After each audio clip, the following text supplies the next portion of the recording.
6 మిల్లీమీటర్లను కిలోమీటర్లుగా వ్యక్తపరచగా. ఓకేనా. మనకేమి ఇచ్చాడు, 6 మిల్లీమీటర్స్ ఇచ్చాడు. దీన్ని సెంటీమీటర్స్లో కన్వర్ట్ చేసుకోవడానికి 10తో డివైడ్ చేయాలి. దీన్ని ఈ సెంటీమీటర్స్ని మళ్ళీ మీటర్స్లో కన్వర్ట్ చేయాలంటే 100తో డివైడ్ చేయాలి. మీటర్స్ వస్తుంది. ఇప్పుడు 6/1000 వస్తుంది. 6/1000 మీటర్స్. ఈ మీటర్స్ని మళ్ళీ కిలోమీటర్కు కన్వర్ట్ చేయాలంటే మళ్ళీ 1000తో డివైడ్ చేయాలి. So 6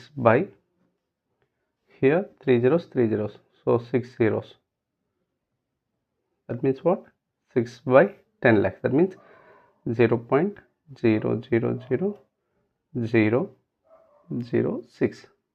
Okay, so how many zeros that we have? 5 zeros and 1 6. That means 6 decimal places are there.